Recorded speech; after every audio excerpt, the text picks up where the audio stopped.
Band day out again, just in Gibraltar, just on the way up to the main shopping area. It's about a mile walk from the ship, not too bad, and yeah, gonna get some Wi-Fi.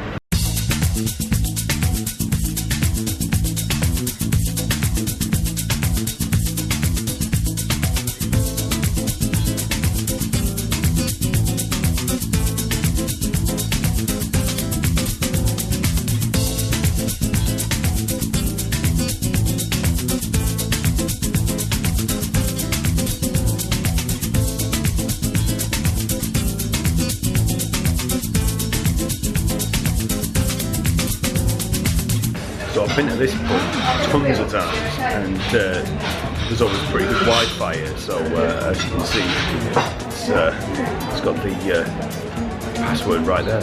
So this is what I spend most of my time doing in Gibraltar, finding Wi-Fi and drinking coffee. So we're having a nice sit out, and unfortunately, Wi-Fi just keeps going off. So what's normally really good is, well, today it sucks. So after getting a bit of Wi-Fi in the bar, we're on the way back to the ship now. So temperature's picking up a little bit, so it's pretty hot now. So get a bit of sun on the way back.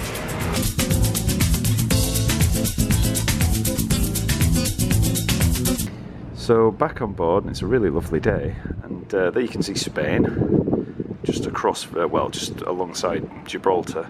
And then if you look across the Straits of Gibraltar, on the other side, just over there, past all those tankers, you'll see Africa. So they're the straits, and that leads into the Med, so Mediterranean Sea. So yeah, as you can see, really nice day. Just looking at a lot of these trophies and plaques of the inaugural stops at a lot of these ports, and it's funny looking through a lot of them, because I was actually on for a lot of these inaugural visits. Because of course I was on here when Fred Olsen first bought this ship. Brings back a lot of memories. Portland, Maine, that was one of the last cruises I did on here. Bar Harbour, same again. And Dover, that was our home port for a couple of years. There's, what's that one, LA, yeah, that was on the first world cruise we did on here. Tortola in the British Virgin Islands, that's where I proposed to my fiancée Gemma. That's a nice one for Halifax in Nova Scotia. It's bring back so many memories. So today we're in Gibraltar, we've got half a day here, so we docked about midday, and we sail about 7 o'clock tonight or 8 o'clock tonight. I've been here so many times, completely lost count of how many times. So I know where most of the decent bars are, and you know, good places for getting Wi-Fi so I can get in touch with people back home. For most passengers on board, Gibraltar's a shopping day. There's all the duty-free places, and people just go to get like cheap booze and cigs, and then just you know, compiling back on board with them all. So you know, I always try and get back to the ship a little bit early, because you end up with huge queues as everybody's coming on with all the duty-free shopping. It's not as cheap as it used to be. You used to be able to get a real lot of bang for your buck over here, but prices seem to have gone up quite a bit, and but it's still duty-free, so you know, still worth shopping around, I suppose. As for me, I'm not really interested, so I didn't really do any shopping. One of the other things that you can do, of course, is go up the rock.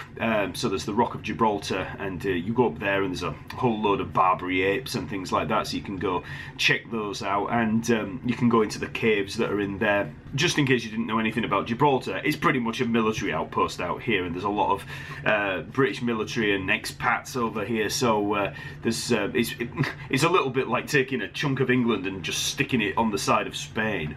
I did a lot of the touristy things way back when I first started doing ships, so I'm not really interested in doing tours and going sightseeing and things like that. You know, once you've done something once, you know, at most places, you're not really that bothered about going and doing it again.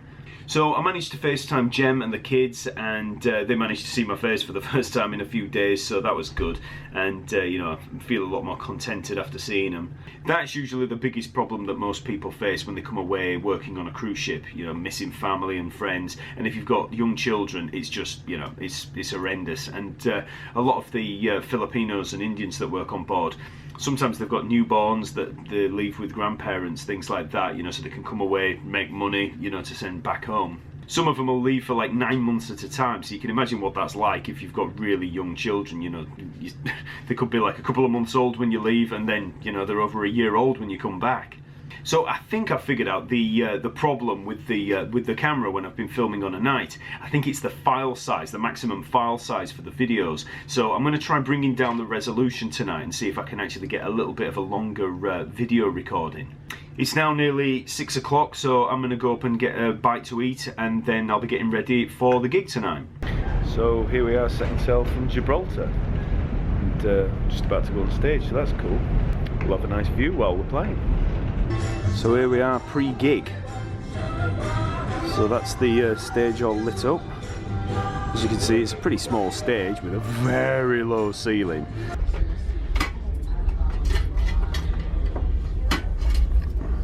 Pre-gig ritual. Who's that young girl dressed in blue, waiting in the water? Must be the children that's coming through, and God's gonna trouble